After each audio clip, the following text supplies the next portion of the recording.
कि किसी भी स्टेज पे ऐसी चीज़ आती है मैं बोल रहा हूँ लेकिन वो स्क्रीन आपको नज़र नहीं आ रही, तो काइंडली वो मुझे आपने साथ-साथ ही बताते जाना कि वो स्क्रीन वो नहीं है। सम टाइम होता है बोलते हुए वो वाली स्पेसिफिक स्क्रीन शेयर करना याद नहीं रहता।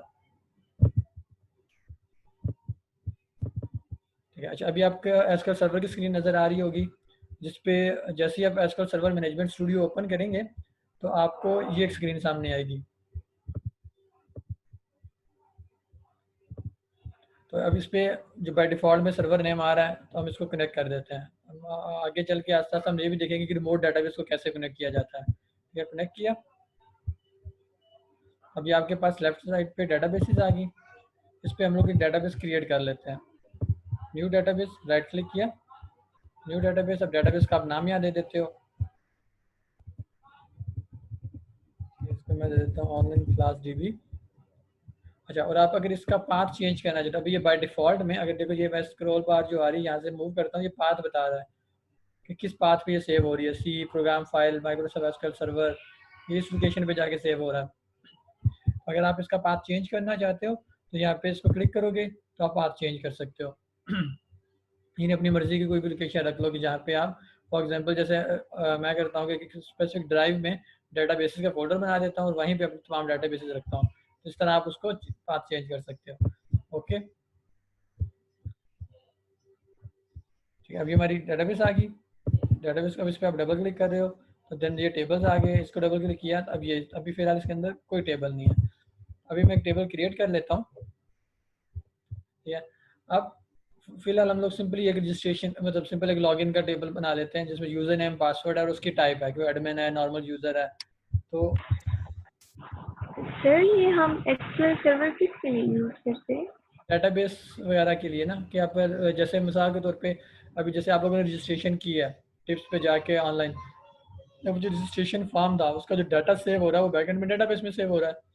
और डाटा भी जब एसक्यूएल सर्वर की है वो डेटाबेस एक्सेस की भी हो सकती है, ओरेकल भी हो सकती है, माई सीक्वल भी हो सकती है, और उसके अलावा फॉक्स प्रो हो सकती है, कोई भी डेटाबेस हो सकती है। लेकिन जो एसक्यूएल सर्वर है इसमें आप ना काफ़ी ह्यूज डाटा सेव कर सकते हो।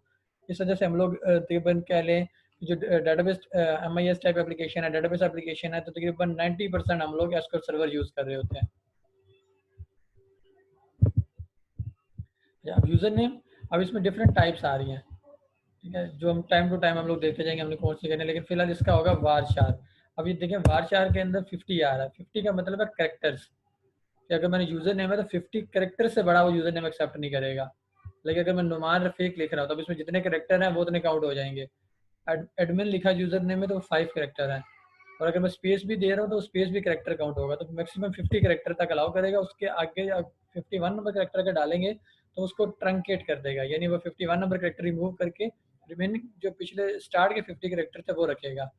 जब देन मैंने इसमें पासवर्ड रख दिया, ये भी वारचार 50। अब इसकी ये आगे टाइप, अब टाइप से मुराद है कि लाइक हम आइडेंटिफाई कर सकें जो बंदा लॉगिन कर रहा है, अगर वो एडमिन है तो हम उसको भी स्पेसिफिक चीज़ें दिखाना चाह रहे हैं। अगर वो एडमिन नहीं है, नॉर्मल यूज़र है, हम उसको उस यूज़र के हिसाब से जो चीज़ें हैं या वो जो मॉड्यूल्स हैं वो उसको व्यू कराना चाह रहे हैं, तो इसलिए हम इसकी एक टाइप मेंशन करें। इसको मैंने वारचार 50 कर दिया। अच्छा, अब जो यूज़र नेम है वो हम प्राइमरी की रख देते हैं ताकि उस टेबल के अंदर अब एक अगर हम फॉर एग्जांपल जैसे ईमेल्स हैं, अब दो लोगों का सेम ईमेल एड्रेस हो ही नहीं सकता। इसी तरह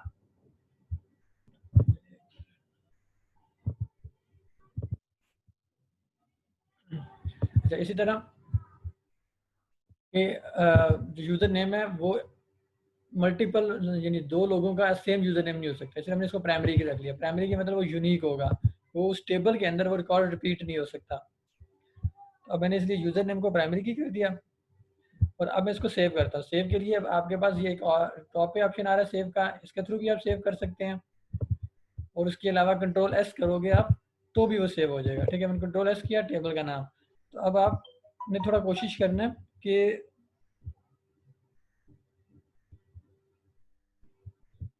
आपने नेमिंग कन्वेंशन यूज़ करनी है। नेमिंग कन्वेंशन में होता है जैसे हम लोग नॉर्मली जो प्रोग्रामर्स हम यूज़ करते हैं कैमल रोटेशन, यानी जितने वर्ड्स आ रहे हैं कि जो आप नाम जो वेरिएबल बना रहे हो, टेबल का नाम है, फॉर्म का नाम है, तो उसके जितने वर्ड्स आते हैं जो पहला वर्ड है उस वो स्मॉल में होता है सारा, बाकी जितने वर्ड है उनका पहला करेक्टर कैपिटल में होता है। लाइक अब मैं इसका नाम TBL यूजर अकाउंट्स रखना चाह रहा हूँ, तो TBL से मुराद है, नाम पढ़ने से पता चलता जाता है कि टेबल है, यूजर का यू बड़ा, अब अकाउंट्स में ए बड़ा, तो TBL यूजर अकाउंट्स, और इसको ओके करूंगा तो ये टेबल क्रिएट हो जाएगा।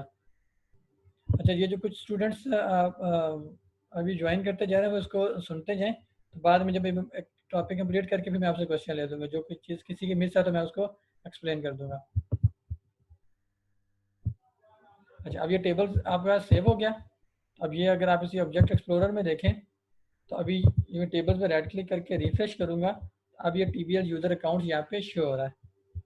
अब मैं इसको यहाँ क्लोज कर देता हूँ। अगर आपने इसको दोबारा इसमें कुछ इसकी डेफिनेशन को चेंज करना चाह रहे हैं तो ये राइट क्लिक करके डिज़ाइन करेंगे, अगेन वही जो इंटरफेस ओपन हो जाएगा जो अभी आपने सेव किया था। और अगर इसमें आप देखना चाह रहे हैं कि ऑलरेडी कोई रिकॉर्ड पड़ा हुआ है या खुद से कोई रिकॉर्ड इसमें रखना चाह रहे हैं कि ठीक है बाय डिफ़ॉल्ट एक मैं एडमिन का यूज़र क्रिएट कर रहा हूँ ताकि वो मैं उसको आगे फर्दर यूज़ कर सकूँ, तो आप इस पर एडिट टॉप 200 रोज पे क्लिक करते हो। ठीक है, राइट क्लिक करके एडिट टॉप 200 रोज, अब ये शो कर रहा है यहाँ पे अभी कोई रिकॉर्ड नहीं है। अभी फॉर एग्जांपल मैं ऐड कर देता हूँ एडमिन 1 2 3 4 5 और उसके टाइप एडमिन रख देता हूँ, एंटर किया, वो रिकॉर्ड इसमें ऐड हो गया। ठीक है, अब मैं इनको दोनों क्लोज कर देता हूँ। ठीक है, अगेन राइट क्लिक करके आप डिज़ाइन क्लिक करते हो, राइट क्लिक करके डिज़ाइन करेंगे तो वही डिज़ाइन इंटरफेस ओपन हो जाएगा कि आप उसमें नाम चेंज करना चाह रहे हो या उसकी टाइप चेंज करना चाह रहे हो, नया आप कोई कॉलम ऐड करना चाहते हो। और अगर राइट क्लिक करके एडिट टॉप 200 रोज करोगे तो वो आपको उसके अंदर पड़े हुए रिकॉर्ड व्यू करा देगा। और अगर आप इस पर क्वेरी करना चाह रहे हो तो आप डाटा बेस का जो नाम है आपका उस पर राइट क्लिक करके न्यू क्वेरी कर सकते हो, तो अब वो क्वेरी इंटरफेस ओपन हो जाएगा जिसमें रहते हुए आप क्वेरी लिख सकते हो, स्टैक स्टैटिक फ्रॉम TBL। ठीक है, वो खुद ही बता रहा है जितने टेबल क्रिएट हुए हैं TBL यूजर अकाउंट। अब इसको ये एग्जीक्यूट होता है, यहाँ से इसे क्लिक करेंगे तो आपको बता देगा उसके अंदर अगर कोई रिकॉर्ड पड़ा है उसके हिसाब से क्वेरी आपको रिजल्ट दिखा देगी। तो इस तरह बाकी जो सब क्वेरीज हैं, जो ज्वाइंस हैं, वो आस्ता आस्ता इम्प्लीमेंट करते जाएंगे, जहाँ ज़रूरत आती जाएगी उन चीज़ों को हम लोग इम्प्लीमेंट करते जाएंगे। ठीक है, अब ये स्टेप में हमारी डाटाबेस क्रिएट हो चुकी है। ठीक है, अच्छा, अब डाटाबेस क्रिएट जो बाकी कुछ स्टूडेंट नए आए, मैं जस्ट एक स्टेप रिपीट करता हूँ कि हम लोग अभी आज की जो क्लास में डाटाबेस कनेक्टिविटी करने जा रहे हैं, कि हम अपना जो प्रोजेक्ट स्टार्ट करने से पहले जो बेसिक चीज़ें ज़रूरत हैं वो हमें जस्ट आइडिया हो, डाटाबेस कनेक्टिविटी कैसे करते हैं, टेबल्स कैसे बनाते हैं, विजुअल स्टूडियो में रहते हुए उससे कनेक्टिविटी कैसे होगी, ताकि वो इनिशियल चीज़ें हमें बेसिक पता हो, ताकि जब हम प्रोजेक्ट इंप्लीमेंट कर रहे होंगे तब इन चीज़ों में टाइम वेस्ट नहीं करेंगे। बस सिंपल मैं कह दूंगा ठीक है मैं डाटाबेस में टेबल क्रिएट कर रहा हूँ, मैं गया वहाँ पे टेबल क्रिएट किया, क्रिएट करने का तरीका आपको ऑलरेडी आ रहा होगा ताकि आपने ऑलरेडी प्रैक्टिस की भी होगी, उसकी कनेक्टिविटी करेंगे वो ऑलरेडी प्रैक्टिस कर चुके हैं, तो जो बेसिक चीज़ें हैं उनकी पहले से प्रैक्टिस हो चुकी होगी, तो वहाँ पे हमारा टाइम कम वेस्ट होगा, हम लोग कंटिन्यूसली गो थ्रू करते जाएंगे। तो मैंने सबसे पहले एसक्यूएल सर्वर में एक डेटाबेस क्रिएट किया है ऑनलाइन क्लास DB के नाम से, और उसके अंदर एक टेबल क्रिएट किया है TBL यूजर अकाउंट्स, जिसमें सिंपल यूजर नेम पासवर्ड और टाइप लिया है। तो अभी मैं विजुअल स्टूडियो में जाके भी अपनी एप्लीकेशन के थ्रू सिंपल वहाँ पे इंटरफेस बनाऊंगा जिसमें यूजर नेम पासवर्ड और लेके उसकी हम टाइप चेक करके और उसके हिसाब से हम आगे मैसेज शो कराएंगे और डाटाबेस से कनेक्ट करके चेक करेंगे वो यूज़र नेम और पासवर्ड डाटाबेस से अथेंटिकेट हो रहे हैं या नहीं। उस काम के लिए मैंने एक टेबल क्रिएट किया है और टेबल में मैंने यूज़र नेम पासवर्ड और टाइप की 3 फील्ड्स रखी हैं। यूज़र नेम की टाइप varchar 50 रखी है, varchar 50 से मुराद है कि इसमें करेक्टर्स आएंगे, वेरिएबल करेक्टर्स 50 करेक्टर्स, मैक्सिमम 50। जैसे एडमिन अगर मैं उसमें यूज़र नेम रखा है तो 5 करेक्टर्स हैं, तो अगर मैं भी ऐसा यूज़र नेम रखूँगा जो 50 करेक्टर से ज़्यादा है तो वो सिर्फ 50 करेक्टर एक्सेप्ट करेगा, उससे ज़्यादा के जो करेक्टर हैं उनको रिमूव कर देगा। तो इसलिए मैंने पासवर्ड में भी वही चीज़ रख दी, और एडमिन जो उसकी टाइप है, टाइप हम लोग इसलिए रखी है कि कोई भी एप्लीकेशन होती है जब लॉगिन करते हैं तो एडमिन जब लॉगिन करता है उसके डिफरेंट राइट्स होते हैं, तो कुछ भी ऐड कर सकता है, डिलीट कर सकता है, कुछ भी अपडेट कर सकता है। नॉर्मल यूज़र है, आप उसको भी स्पेसिफिक राइट देते हो कि वो क्या कर सकता है, लेकिन सिर्फ इन्फॉर्मेशन व्यू कर सकता है, या उसको आप कहते हो कि चाहिए स्पेसिफिक 2-3 फॉर्म है जिसमें वो ऐड भी कर सकता है, डिलीट भी कर सकता है, बाकी को वो व्यू कर सकता है, या ये 4-5 फॉर्म है जिसे व्यू भी नहीं कर सकता। ये सारी चीज़ें जो है वो टाइप की बेस पे हम रन टाइम पे आइडेंटिफाई करते हैं, रन टाइम पे चेक करते हैं कि इसकी टाइप क्या है। अच्छा, यहाँ तक कोई क्वेश्चन किसी का, जो न्यू स्टूडेंट्स हैं या जो अभी पहले से काम देख रहे थे, कोई क्वेश्चन नहीं है तो मैं आगे चलता हूँ।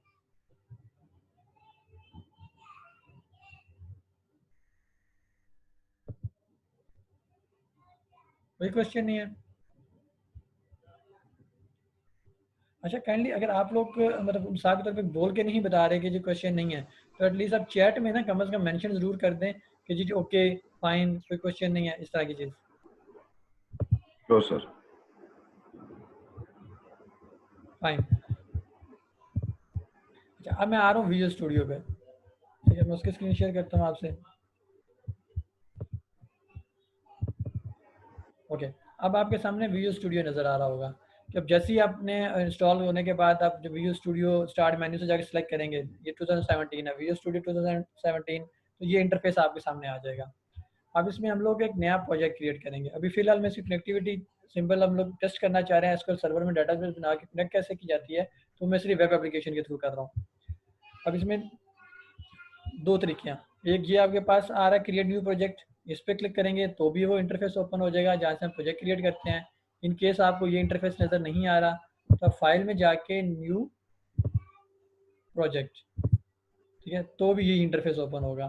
तो अभी मैंने वेब एप्लीकेशन क्रिएट करनी है, तो आपने ये चेक करना है कि आपके पास लैंग्वेज कौन सी सिलेक्ट हुई है। विजुअल सी शार्प, ठीक है, नीचे विजुअल बेसिक भी आ रही है, विजुअल सी प्लस प्लस है, एफ शार्प है, ये डिफरेंट लैंग्वेजेस हैं। अभी हम लोग VB.NET पे भी काम करेंगे, लेकिन पहले एक चीज़ काम करके फिर आपको जब एक मॉड्यूल कंप्लीट हो जाएगा फिर उसी चीज़ को मैं करके दिखाऊंगा आपको जब VB.NET में किया तो कितना डिफरेंस आया। जैसे कल बताया था तकरीबन ये 95% आपका, अगर एक लैंग्वेज आपको आती है तो 95% दूसरी भी आपको ऑलरेडी आ रही होती है।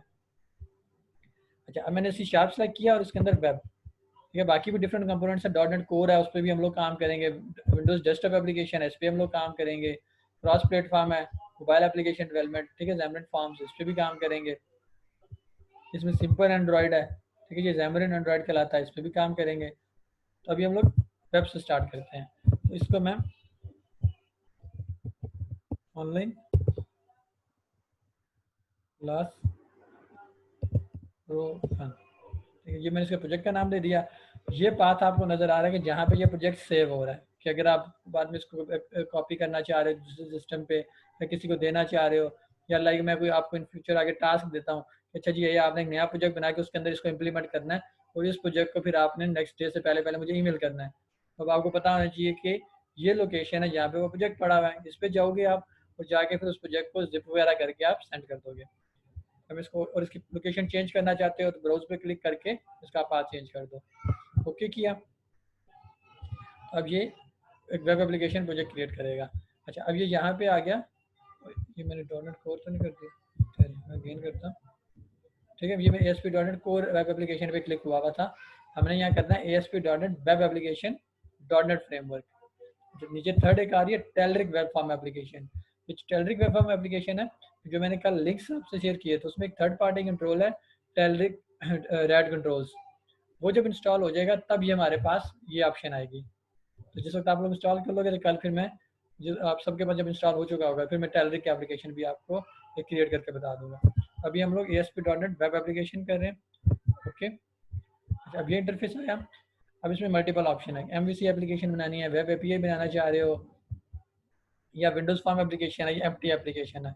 अब विंडोज़ फॉर्म करूँगा तो इसके अंदर वो खुद से कुछ 2-3 फॉर्म बना के हमें दे देगा, लेकिन अभी हम लोग जा रहे हैं बिल्कुल एक एम्प्टी फॉर्म, ब्लैंक फॉर्म हम खुद से स्टार्ट करें और यहाँ पे उसके अंदर हमने बनाने हैं वेब फॉर्म्स हैं, ठीक है, तो उसी हिसाब से वो इंटरफेस या उसकी इन्वायरमेंट क्रिएट कर देगा। ओके किया, तो अब ये जस्ट मतलब एक दो कपल ऑफ सेकंड्स लेके प्रोजेक्ट क्रिएट कर देगा, फिर उसके अंदर हम लोग फॉर्म्स क्रिएट करेंगे। ठीक है, ये उसने एक आपके सामने प्रोजेक्ट क्रिएट कर दिया। कुछ ट्यूटोरियल ये खुद से आपको दे रहा है कि आपने ASP.NET पे काम कैसे करना है, उस पर क्लिक कर लो, .NET एप्लीकेशन आर्किटेक्चर क्या होता है, तो ये आपको ट्यूटोरियल भी कुछ शो कर देगा। इसको मैं क्लोज कर देता हूँ। अच्छा, अब यहाँ पे आपको तीन चीज़ें याद रखनी है, ठीक है, जो आगे बहुत कंटिन्यूस यूज़ होनी है और ये चीज़ें टाइम सेविंग होती हैं बहुत। कि एक तो आपके पास आ रहा है ये लेफ्ट साइड पे सर्वर एक्सप्लोरर, ठीक है, अब जितनी डेटाबेस कनेक्टिविटी हमने करनी है SQL सर्वर के साथ वो हमारी यहाँ पे होनी है, ठीक है। SQL सर्वर को या कनेक्ट करना अगर चाहें कि यहीं पे रहते हुए हम उसके अंदर टेबल क्रिएट कर लें, उसका इंटरफेस अगर कोई डिज़ाइन चेंज करना है, नया कॉलम, कोई डाटा टाइप हमने चेंज करनी है, ऐड करनी है, तो यहाँ से हम कर सकते हैं। ठीक है, अभी अगर मैं उस जो हमने इसको सर्वर में बनाई थी डाटाबेस, उसको अगर मैं यहाँ पे व्यू करना चाहूँ, ये आपके पास एक ऑप्शन आ रही है कनेक्ट टू डाटाबेस। ठीक है, कनेक्ट टू डाटाबेस, इसे क्लिक किया, अब ये इंटरफेस आपके सामने ओपन हो गया। Data source Microsoft SQL server, server name पूछ रहा है। अब मैं वापस अगर एसक्यूएल सर्वर में जाता हूँ, मैं उसकी स्क्रीन अब आपसे शेयर करता हूँ। ठीक है, अब सर्वर नेम पूछ रहा है, ये जो आपका नेम नज़र आ रहा होता है, ठीक है, डेस्कटॉप -EQ-KF88, ये हर जब आप इंस्टॉल कर रहे होगे हर बंदे का डिफरेंट आएगा। ये आपका सर्वर नेम है। मैं इसको अगर कनेक्ट पे क्लिक करता हूँ, तो ये जो फर्स्ट टाइम विंडो आती है जिसमें ये सर्वर नेम लिखा हुआ होता है, यही आपका सर्वर नेम है। इसे मैंने कॉपी कर लिया। अब मैं वापस विजुअल स्टूडियो पे जाता हूँ। अब यहाँ सर्वर नेम पे मैंने वही नेम पेस्ट कर दिया जो वहाँ से कॉपी किया था, वो पेस्ट कर दिया। जैसे ही पेस्ट किया, अब यहाँ पे नीचे ऑप्शन आ रही है सिलेक्ट और एंटर अ डाटाबेस नेम। ठीक है, सिलेक्ट और एंटर अ डाटाबेस नेम, यहाँ क्लिक किया तो यहाँ पे वो आपकी डाटाबेस जितनी आपकी उस एसक्यूएल में क्रिएट हुई हुई है सब आ रही होंगी। आप सेलेक्ट कर सकते हो कि ये डाटाबेस है जो मैं यूज़ करना चाह रहा हूँ।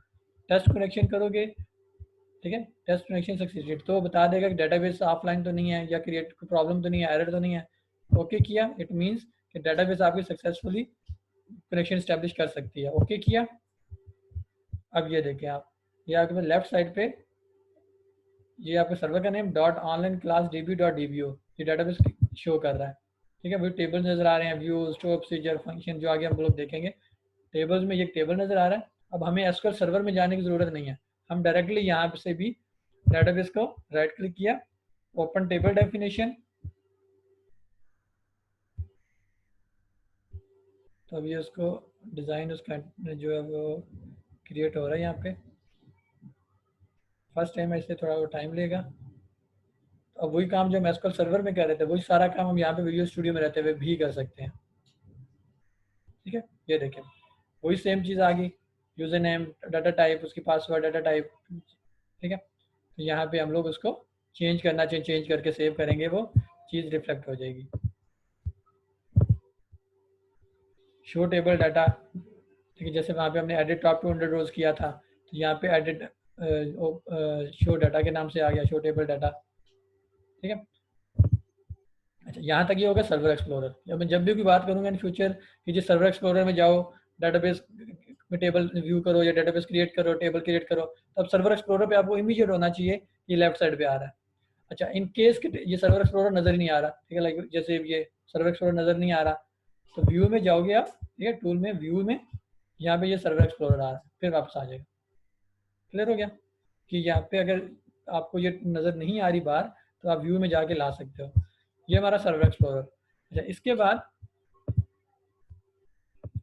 राइट साइड में हमारे पास होता है सोल्यूशन एक्सप्लोरर। सोल्यूशन एक्सप्लोरर में क्या होता है, जो हमने प्रोजेक्ट क्रिएट किया था ऑनलाइन क्लास प्रो, ये हमारा प्रोजेक्ट आ रहा है और ये सोल्यूशन आ रहा है। अब सोल्यूशन के अंदर मल्टीपल प्रोजेक्ट्स होते हैं। जब विजुअल स्टूडियो में हम नया प्रोजेक्ट बनाते हैं तो एक्चुअली उसी प्रोजेक्ट के नाम से वो एक सोल्यूशन क्रिएट कर देता है। अब उसी सोल्यूशन के अंदर उसने प्रोजेक्ट बनाया। अब ये प्रोजेक्ट क्या है, हमारी वेब एप्लीकेशन। एक सोल्यूशन के अंदर मल्टीपल प्रोजेक्ट्स हैं, जिसके साथ सोल्यूशन लिखा हुआ है, ये सोल्यूशन और ये प्रोजेक्ट। इन फ्यूचर अगर मैं कहता हूँ कि सोल्यूशन में एक प्रोजेक्ट ऐड करो, तो आप इस सोल्यूशन पे राइट क्लिक करके प्रोजेक्ट ऐड करोगे। अब मैं कहता हूँ प्रोजेक्ट के अंदर फॉर्म ऐड करो, तो आप प्रोजेक्ट पे राइट क्लिक करके फॉर्म ऐड करोगे, रेदर कि आप सोल्यूशन पे राइट क्लिक करके फॉर्म ढूंढना शुरू कर दो। तो ये डिफरेंस आपको पता होना चाहिए कि सोल्यूशन के अंदर मल्टीपल प्रोजेक्ट्स हैं। और अच्छा, ये हमारा सोल्यूशन एक्सप्लोरर भी डिस्कस हो गया। फिर हमारी प्रॉपर्टीज, किसी भी कंट्रोल्स की या टेक्स्ट बॉक्स हम ऐड कर रहे हैं, कोई लेबल ऐड करते हैं, तो मैं कहता हूँ कि जी अच्छा इसकी आप प्रॉपर्टी चेंज में जाके इसकी टेक्स्ट प्रॉपर्टी चेंज कर दो। इट मीन्स कि आपको पता आना चाहिए कि प्रॉपर्टी विंडो ये है, कंट्रोल को सिलेक्ट किया, प्रॉपर्टीज पे चलेगी। अच्छा, अब मैं एक फॉर्म क्रिएट करता हूँ, और फॉर्म क्रिएट करना है मैंने प्रोजेक्ट के अंदर, जो कि हमारा ये वेब प्रोजेक्ट है जो हमने ASP.NET वेब एप्लीकेशन बनाई थी। राइट क्लिक, ऐड, ठीक है, प्रोजेक्ट नेम पे राइट क्लिक, ऐड, ये वेब फॉर्म आ रहा है। ठीक है, यहाँ से वेब फॉर्म भी कर सकते हैं, न्यू आइटम, ठीक है, न्यू आइटम करके भी वेब फॉर्म कर सकते हैं। अब इसका मैं नाम FRM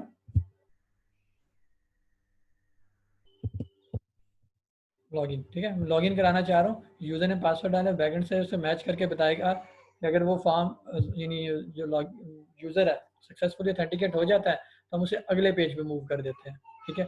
उसे कह देंगे कि जी आप सक्सेसफुली लॉगिन हो गए, और अगर उसके यूज़र ने पासवर्ड गलत उसने एंटर किए हैं तो हम उसे मैसेज शो करा देंगे इनवैलिड यूज़र ने पासवर्ड, वेब फॉर्म ऐड।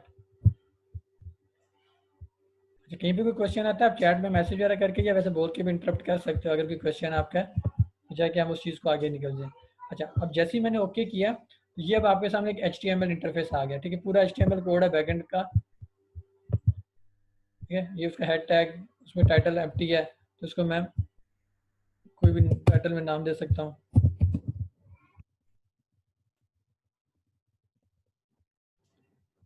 अब बॉडी के अंदर थोड़ा सा डिफरेंस नॉर्मल HTML से और यहाँ पे है कि डॉटनेट में जब ASP.NET एप्लीकेशन है तो तमाम जो काम है वो फॉर्म के टैग के अंदर होगा, फॉर्म के टैग के अंदर सारा काम हम करेंगे।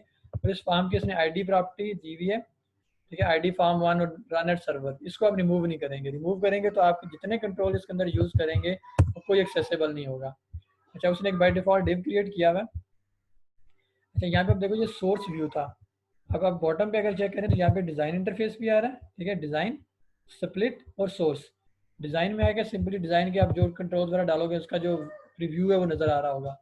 स्प्लिट में आपको दोनों चीज़ें नज़र आ रही होंगी, डिज़ाइन प्लस उसका सोर्स।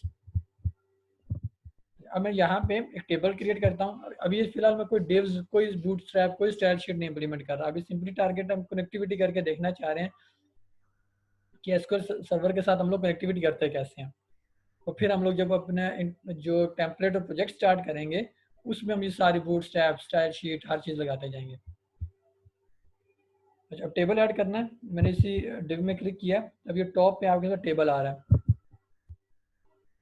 Insert table. अच्छा, अब मुझे यहाँ पे तकरीबन 3 रोज चाहिए, 2 कॉलम चाहिए। अलाइनमेंट मैं इसकी सेंटर कर देता हूँ। विड्थ जो इसकी है, ठीक है, स्पेसिफाई विड्थ में इसे 50% करके सेंटर अलाइनमेंट बन गया ये। ओके किया, अब ये चेक करो यहाँ पे आपका टेबल क्रिएट हो गया। अब इस टेबल में अब टूल बॉक्स में जाके मुझे कंट्रोल चाहिए। अब टूल बॉक्स में मुझे पहले तो लेबल चाहिए, मैंने एक लेबल ऐड कर दिया, फिर एक और लेबल यहाँ नीचे इस पे चाहिए, फिर मुझे टेक्स्ट बॉक्स चाहिए जिसमें वो यूज़र नेम टाइप करेगा, ठीक है। मैं सर्च में यहाँ टेक्स्ट बॉक्स लिखता हूँ, वो खुद ही फिल्टर करके सामने ले आता है। Text box 1 2। अब नीचे मुझे बटन चाहिए जिसपे वो बटन प्रेस करेगा तो लॉगिन हो जाएगा, ठीक है। ये बटन आ गया, डिफरेंट बटन है, इमेज बटन, लिंक बटन, ये हम आगे साथ साथ स्टडी करते जाएंगे। ये बटन आ गया। अच्छा, अब यूज़र के सामने इंटरफेस आएगा, यहाँ पे नजर लिखा हुआ आएगा यूज़र नेम। तो अब ये इस लेबल की प्रॉपर्टीज पे जाना है, ठीक है, लेबल पे राइट क्लिक करके प्रॉपर्टीज में भी आ सकते हैं या उसे सिलेक्ट करके प्रॉपर्टीज में आ सकते हैं। ये इसकी टेक्स्ट प्रॉपर्टी है, इस पे कर दिया यूज़र नेम, ठीक है। दूसरे लेबल पे जिसको आप लॉग भी कर सकते हो, प्रॉपर्टी विंडो को बार बार आना है तो ये, ठीक है, एक छोटा सा एक ये पॉइंट सा बना हुआ है ऑटो हाइड वाला, इसे क्लिक किया, इस पर मैंने रख दिया पासवर्ड। बटन जो है, बटन पे मैं चाह रहा हूँ वहाँ लिखा आएगा लॉगिन, ठीक है। अब इसकी जो आईडी प्रॉपर्टीज है, ठीक है, अब जो बटन है इसको हमने कोड बिहाइंड में एक्सेस करना है, जो टेक्स्ट बॉक्स है उसको कोड बिहाइंड में एक्सेस करना है। कोड बिहाइंड होती है जो बैकएंड में कोडिंग फाइल आपकी होती है, इनकी हमें आईडी प्रॉपर्टीज भी चाहिए। अब जो लेबल होता है, ठीक है, यूजर नेम पासवर्ड वगैरह जो लिखे हुए नजर आ रहे हैं, इनको हमने कोई ऐसे एक्सेस नहीं करना बैकएंड पे, तो इसकी हम आईडी प्रॉपर्टी सेट नहीं कर रहे होते हैं। यानी जिस चीज़ को हमने कोडिंग में एक्सेस करना है उसकी हम आईडी प्रॉपर्टी सेट करेंगे। अब ये मैंने इसका नाम रख दिया बीटीएन लॉगिन। टेक्स्ट बॉक्स जो है जो यूजर नेम वाला, इसका नाम txt यूजर नेम। अब देखिए मैं नेमिंग कन्वेंशन उसी तरह यूज कर रहा हूँ। अब इसमें 3 वर्ड्स आ रहे हैं, txt यूजर नेम, यूजर का यू बड़ा किया, नेम का एन बड़ा किया, लेकिन txt में सब छोटे, कैमल नोटेशन यूज हो रही है। पासवर्ड आ गया txt पासवर्ड, ठीक हो गया। ये अब इसकी सारी प्रॉपर्टीज वगैरह सेट हो गई। ये हमारा इंटरफेस आ गया। अब इसको अगर व्यू करके देखना चाह रहे हो आप कि इसका मतलब इंटरफेस में प्रॉब्लम तो नहीं है, कोई व्यू ठीक नज़र आ रहा है, तो सबसे पहले तो आप प्रोजेक्ट को बिल्ड कर लो, राइट क्लिक करके बिल्ड। जब आप कोई भी काम करते हो, जब कोई भी प्रोजेक्ट पर काम कर रहे हो, तो कोशिश करो कि स्पेसिफिक आपने काम कर लिया, छोटा सा मॉड्यूल भी है तो उसको इम्प्लीमेंट करने के बाद उसको बिल्ड कर लो एटलीस्ट, आपको पता चलता रहे कि इसमें कोई एरर तो नहीं है। अच्छा, अब इस पर राइट क्लिक करके किसी भी ब्लैंक जगह पे व्यू इन ब्राउजर, ठीक है, ये ऑप्शन आ रही है व्यू इन ब्राउजर, इसे क्लिक किया तो अब ये आपको व्यू हो जाएगा। मैं इसकी, ठीक है, अब ये ब्राउजर की वो विंडो आ रही है जिस पे आपको इंटरफेस नजर आ जाएगा, जो हमने यूजर नेम, पासवर्ड और बटन क्रिएट किया, लेबल, ठीक है, ये चीज़ आ गई। ठीक है, वो जो हमने क्रिएट किया टेबल वहाँ पे, वो इंटरफेस यहाँ पे इस तरह नजर आ गया। अब समथिंग होता है कि आप चाह रहे होते हो, जैसे अक्सर आप देखते हो तो जो ये कंट्रोल है इसके अंदर लिखा हुआ नजर आ रहा होता है यूजर नेम और पासवर्ड, इसी के अंदर जैसे आप क्लिक करते हो तो वो खत्म हो जाता है। उसकी एक प्रॉपर्टी होती है प्लेस होल्डर, ठीक है, जो कि आप इधर यहाँ प्रॉपर्टी से आपको नजर नहीं आएगी। उसके लिए आप सोर्स में अगर जाके इसी टेक्स्ट बॉक्स में placeholder is equal to password, यहाँ पे प्लेस होल्डर। अब ये चीज़ होती है कि आपको कि वो बेसिक भी पता होनी चाहिए कि HTML की जैसे बेसिक्स है, अगर वो चीज़ें आपको आइडिया तब पता है या प्लेस होल्डर के थ्रू मैं वो चीज़ अचीव कर सकता हूँ, ताकि वो कंट्रोल डायरेक्टली अवेलेबल नहीं है।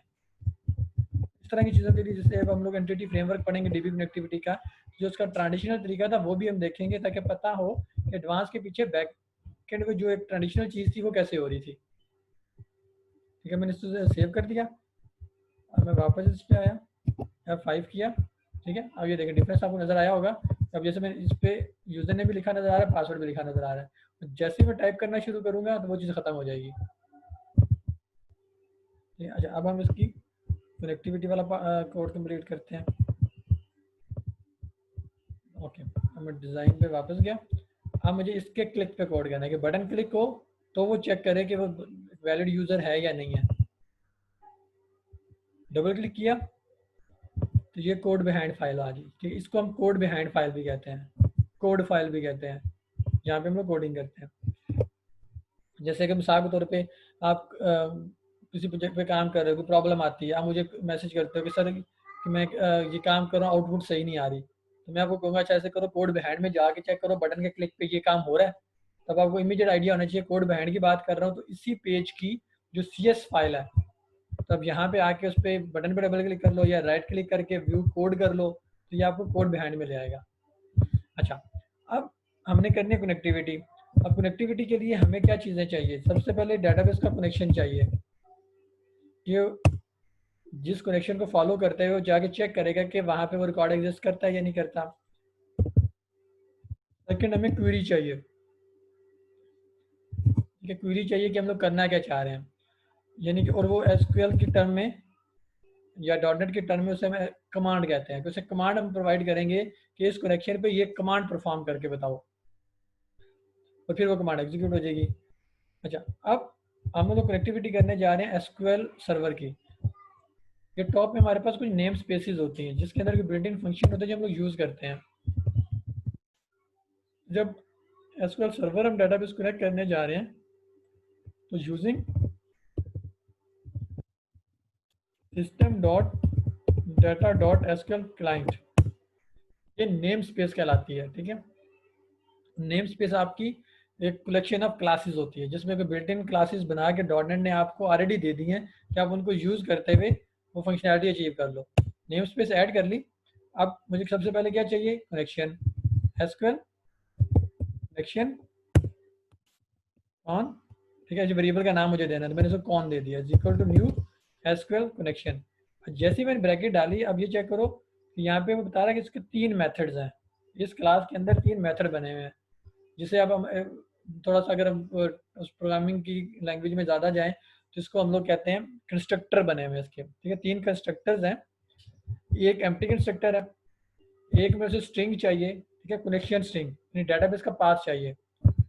थर्ड में उसको कनेक्शन स्ट्रिंग प्लस क्रेडेंशियल, कि अगर आपने यूजर नेम पासवर्ड भी उस पर ऑथेंटिकेशन रखी हुई है तो उसको वो यूजर नेम पासवर्ड भी चाहिए उसी टाइम पे। तो मैं इसको सिंपली जो सेकंड वाली ऑप्शन है इस पे जाऊंगा, ये वाली स्ट्रिंग SQL, जो सर कि हम यहाँ पे उसे कनेक्शन स्ट्रिंग पास कर दें। क्वेश्चन कैसे आएगी वो भी अगले स्टेप पे बताता हूँ। उसके बाद हमें एसक्यूएल कमांड चाहिए। एसक्यूएल कमांड फॉर्म, ये वेरिएबल का नाम रख दिया, न्यू एसक्यूएल कमांड। अब इसके अंदर एक उसी तरह ब्लैंक इंस्ट्रक्टर है। सेकंड उसको क्वेरी चाहिए, ठीक है, कमांड टेक्स्ट जो होता है वो क्वेरी को कह रहा है। थर्ड है कि क्वेरी प्लस कनेक्शन, कि ये क्वेरी है और इस कनेक्शन पे परफॉर्म करो। स्ट्रिंग में क्वेरी आ गई, कॉमा, अब कनेक्शन चाहिए एसक्यूएल कनेक्शन टाइप का, ठीक है, एसक्यूएल कनेक्शन लिखा हुआ है ना, तो एसक्यूएल कनेक्शन जो है ये ऊपर हमने उसका ये ऑब्जेक्ट बनाया, तो ये मैं यहाँ पे CON एंटर कर दूंगा। ठीक हो गया। यानी हमें ये चेक करना है कि आपको वो चीज़ें बता रहा है कि पहली चीज़ स्ट्रिंग टाइप की है, सेकंड चीज़ एसक्यूएल कनेक्शन टाइप की है, तो वो जो एसक्यूएल कनेक्शन टाइप की ऑब्जेक्ट बनाया वो मैंने यहाँ पे पास कर दिया। अच्छा, देन उसके बाद हमने कनेक्शन की स्टेट चेक करनी होती है कि कनेक्शन ऑलरेडी हमारा कनेक्शन स्टैब्लिश तो नहीं है, यानी कनेक्शन ओपन तो नहीं है। अगर कनेक्शन ओपन नहीं है तो कनेक्शन ओपन कर दो, और अगर ऑलरेडी ओपन है तो उसे इग्नोर कर देगा। यहाँ पे मैं कंडीशन लगा लूंगा, इफ कॉन डॉट स्टेट, ठीक है, हमने कनेक्शन की स्टेट चेक करनी है। और कनेक्शन हमारा ये एसक्यूएल कनेक्शन कौन है, dot state is equal to connection state, ठीक है। अच्छा, अब देखो कनेक्शन स्टेट जो डायरेक्टली इसको नहीं मिला था, वो कह रहा है system dot data dot SQL connection state है। तो यहाँ पे मैं एक नेम स्पेस ऐड कर लेता हूँ, using system dot data connection state dot closed, ठीक है। अगर कनेक्शन स्टेट क्लोज है तो कनेक्शन को ओपन कर लो, ठीक है। उससे ये नहीं होगा कि ऑलरेडी ये कनेक्शन एस्टेब्लिश है और अगर हम इस कंडीशन नहीं लगाते, डायरेक्टली लिखता हूँ कॉन डॉट ओपन, तो अगर ऑलरेडी कनेक्शन ओपन है तो एक और कनेक्शन ओपन कर देगा। फिर अगर आपने बटन क्लिक किया फिर कनेक्शन ओपन हो गया। तो इससे जो होता है कि आपके एसक्यूएल सर्वर में लिमिटेड कनेक्शन होते हैं, अनलिमिटेड कनेक्शन नहीं होते हैं। तो आप उस एक कनेक्शन जब आप ओपन कर रहे हो तो आपको उस कनेक्शन को क्लोज करना होता है, फिर दूसरा ओपन करते हो। तो इस वजह से हमने कंडीशन लगा दी। अच्छा, अब हमें एक तो यहाँ क्वेरी देनी है, सेकंड यहाँ कनेक्शन देना है। तो यहाँ पे मैं एक वेरिएबल बनाता हूँ, string SQL con is equal to, अब मुझे जो कनेक्शन स्ट्रिंग चाहिए। अब कनेक्शन स्ट्रिंग कहाँ से मिलेगी, सर्वर एक्सप्लोरर में जाएंगे, ये जो हमने कनेक्ट किया था डाटाबेस को, ठीक है, सर्वर एक्सप्लोरर में आके इस डाटाबेस पे राइट क्लिक किया जो हमने कनेक्ट की थी, प्रॉपर्टीज पे गए, ये आपके पास एक प्रॉपर्टी आ रही है कनेक्शन स्ट्रिंग के नाम से। हमें इस कनेक्शन स्ट्रिंग को डबल क्लिक किया, सारी सिलेक्ट होगी, कॉपी किया, यहाँ पे मैंने इसे पेस्ट कर दिया, तो ये हमारी कनेक्शन स्ट्रिंग हमारे पास आ गई, और यहाँ पे मैंने उस स्ट्रिंग को पास कर दिया, कौन, ठीक हो गया। अब उसी ऊपर वाली स्ट्रिंग को मैं डायरेक्टली डबल कोट्स में इसके अंदर भी लिख सकता था, लेकिन मैंने डिफरेंट चीज़ बता दी कि आप इसको वेरिएबल में रख के भी कर सकते हो, डायरेक्ट भी कर सकते हो। अब इसको चाहिए क्वेरी, उसमें भी मैं यही कर सकता हूँ कि एक स्ट्रिंग बनाई, स्ट्रिंग वेरिएबल क्रिएट किया, string query is equal to select static from dbl user counts। इसमें अब आपके ना ये जो वर्ड्स वगैरह लिख रहे हो इसकी स्पेलिंग वगैरह एग्जैक्ट ठीक होना चाहिए, फॉर्मेट बिल्कुल ठीक होना चाहिए, टेबल का नाम ठीक होना चाहिए, ठीक है, ये हो गया। तो यहाँ पे मैंने क्वेरी पास कर दी। अब ये देखना है कि हमने ये जो चीज़ हम कर रहे हैं ये तो पूरे के पूरे टेबल को मैच करेगा। हमने चेक करना है जो यूजर नेम और पासवर्ड उसने यूजर ने प्रोवाइड किए हैं, वेयर यूजर नेम।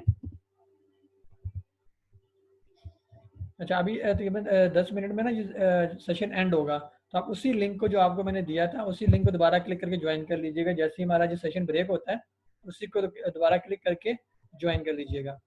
अच्छा, अब यूजर नेम हमें चाहिए जो टेक्स्ट बॉक्स में पास हुआ होगा, ठीक है, जो यूजर नेम और टाइप करेगा वो यूजर नेम यहाँ लेना है। तो अब हमें यहाँ करनी पड़ेगी कंकैटिनेशन उस स्ट्रिंग की, वरना तो मैं डायरेक्टली ये कर सकता था where user name is equal to Ali, लेकिन मुझे ये, ठीक है, अब बात क्या है, इसे सिंगल कोड के अंदर लिखा।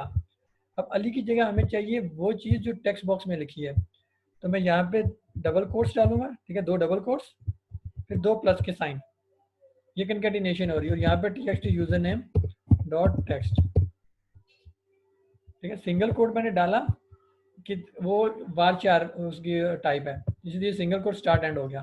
फिर डबल कोट्स और प्लस डाल के मैंने उसको कंकैटिनेट किया, ठीक है। अच्छा, उसके बाद इसी सिंगल कोड के बाद एंड आएगी, पासवर्ड भी हमने चेक करना है, where password is equal to, ठीक है। अब ये सिंगल कोड हो गया वारचार होने की वजह से, फिर डबल कोट्स, फिर प्लस के साइन, अब इसके अंदर txt password dot text, text property से उसके अंदर लिखी हुई चीज़ एक्सेस होगी। अब ये क्वेरी में आपके पास आ जाएगी कि सिलेक्ट स्टैटिक फ्रॉम टेबल का नाम, वेयर यूजर नेम ये and password is equal to ये वाला। अब ये क्वेरी भी मिल गई, कनेक्शन ही मिल गया, हमने चेक कर लिया, कनेक्शन ओपन भी कर लिया। अब हमने चेक करना है कि क्या वो यूजर नेम उसको जो भी था उसके अगेंस्ट कोई रिकॉर्ड मिला नहीं मिला। अब डेटाबेस से रिकॉर्ड हम रीड कर रहे हैं, तो यहाँ पे हमें बनाएंगे एसक्यूएल डाटा रीडर का object, SQL data reader, reader is equal to null first time. अब reader is equal to com dot execute reader. अच्छा, ये भी मैं ट्रेडिशनल तरीके से कर रहा हूँ, अभी मैं इसके बाद इमीडिएट आपको बताऊंगा कि एडवांस तरीके से कैसे हम लोग जो अभी इस वक्त एंटिटी फ्रेमवर्क चल रहा है उससे किस तरह होता है वो भी बताऊंगा। एग्जीक्यूट रीडर, ताकि एंटिटी फ्रेमवर्क की बैकएंड पे यही चीज़ चल रही होती है। ये हो गया, ठीक है, reader is equal to com dot execute reader. अब वाइल रीडर डॉट रीड, यानी जब तक रिकॉर्ड रीड हो रहा है, ठीक है, उस रीडर में जो कॉम डॉट एग्जीक्यूट रीडर किया, उस क्वेरी के अगेंस्ट जितना रिकॉर्ड आया, ठीक है, वो सारे का सारा इस रीडर में चला गया। फिर हमने जितनी भी रोज, एक रो मिली, 2 रोज मिली, 10 रोज मिली, वो रीडर में आ गई। फिर हमने रीडर डॉट रीड पे लूप लगा दी कि लाइन बाय लाइन जितनी रोज मिलती जाएंगी, तो हमारे केस में तो एक ही रो मिलनी है, तक यूजर ने पासवर्ड मैच होगा तो एक ही रिकॉर्ड आना, या कोई रिकॉर्ड नहीं आएगा। तो अगर कोई रिकॉर्ड नहीं आएगा तो लूप से बाहर चला जाएगा, और अगर कोई रिकॉर्ड मिल जाता है उसे तो देन लूप के अंदर आ जाएगा। और इसमें से अब हमने उठाना क्या, हमें टाइप चाहिए, ताकि हम टाइप की बेस पे आगे डिसीजन करेंगे। तो यहाँ पे मैंने एक स्ट्रिंग यूजर टाइप एक वेरिएबल बना लिया, यहाँ पे user type is equal to reader, ये ब्लॉक ब्रैकेट के अंदर डबल कोट्स में आप उस कॉलम का नाम दोगे जो एग्जैक्ट डेटाबेस में आपका था, ठीक है, टाइप था वहाँ पे, टाइप डॉट टू स्ट्रिंग, ये हमें जो टाइप मिलेगी वो यहाँ पे इस पे रीड आ जाएगी। ठीक हो गया, तो देन यहाँ पे हम रीडर डॉट क्लोज कर देंगे। अच्छा, अब ये तो हो गया कि जब रिकॉर्ड मिलेगा इसमें आ जाएगा, अगर रिकॉर्ड नहीं मिलता तो देन हम उससे एक मैसेज सा दिखाना चाह रहे हैं कि इनवैलिड यूजर नेम पासवर्ड या जो भी चीज़। अब उसमें हम ये भी कर सकते हैं, इफ रीडर डॉट हैज रोज, ठीक है, ये हमें सिंपली रिटर्न करेगा कि उसको कोई ना कोई रिकॉर्ड मिला या नहीं। अगर उसको कोई भी रो नहीं मिली तो फिर हमें इस लूप को चलाने की ज़रूरत ही नहीं है, और अगर कोई रिकॉर्ड मिल जाता है तो देन यहाँ पे मैं response dot right invalid user name और पासवर्ड, ठीक है, हमने ये मैसेज से शो करा दिया।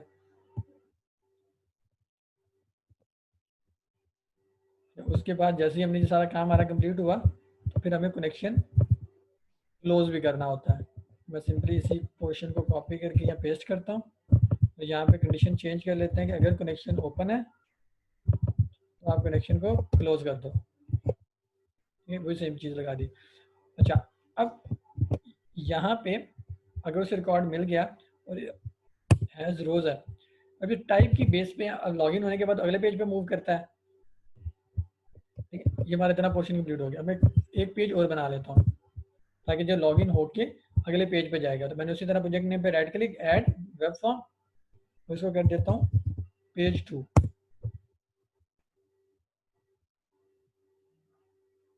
पेज 2 कर दिया। कोड पे यहाँ पे हम लोग कंडीशन लगा लेते हैं, इफ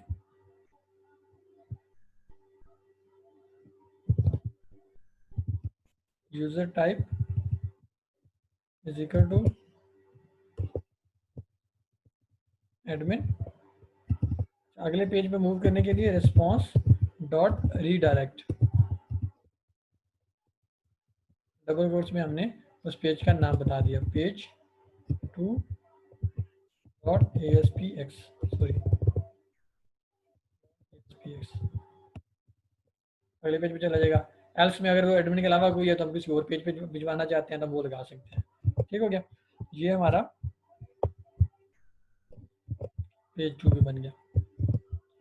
अब मैं इसको रन करता हूँ और देखते हैं कि क्या ये उसको ऑथेंटिकेट करके अगले पेज पे जाता है या नहीं जाता। मैंने इसी को राइट क्लिक, व्यू इन ब्राउज़र,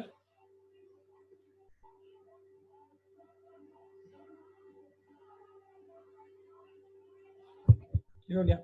मैं यूज़र नेम यहाँ देता हूँ जी, एडमिन 1 2 3। अच्छा, पासवर्ड नज़र आ रहा है, पासवर्ड नज़र नहीं आना चाहिए, तो सॉरी अभी मैंने एक मिनट,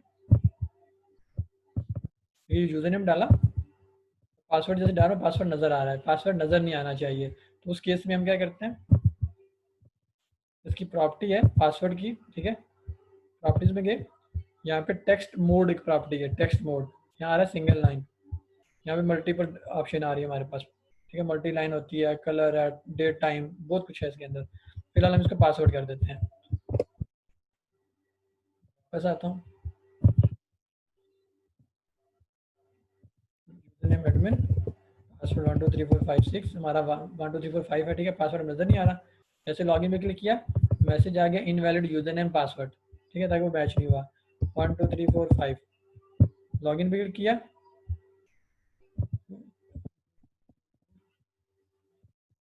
वो पेज 2 पे नहीं गया, वो भी देख लेते हैं।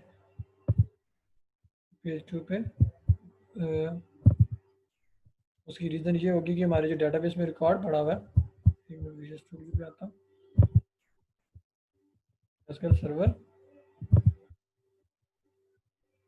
एडिट टॉप 200 रोज, ठीक है, यहाँ पे एक्चुअली वो छोटे ए के साथ है, तो आज कंपैरिजन में मैंने कैपिटल ए को चेक कर रहा था, इस वजह से वो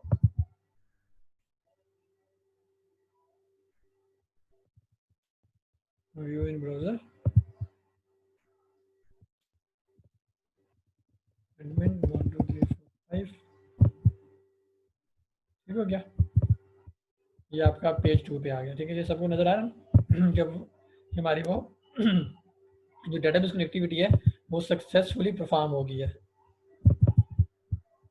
सर आपने ब्राउजर नहीं शेयर किया, जो ब्राउजर पे आप लॉगिन कर रहे हैं। सॉरी, एक मिनट, ये देखिए, ये इंटरफेस था जो रन करने पे आया, तो यहाँ पे मैंने जैसे एडमिन 1 2 3 4 5 किया, ये लॉगिन पे जब क्लिक किया तो वही इससे अगले पेज पे या पेज 2 आ रहा है, ठीक है। इट मीन्स कि हमारी डेटाबेस कनेक्टिविटी जो ऑथेंटिकेशन है वो सक्सेसफुली परफॉर्म हो गई, डेटाबेस कनेक्शन भी सक्सेसफुली स्टैब्लिश हुआ, क्वेरी भी सक्सेसफुली चली, उसने ऑथेंटिकेट करके पेज 2 पे ले गया।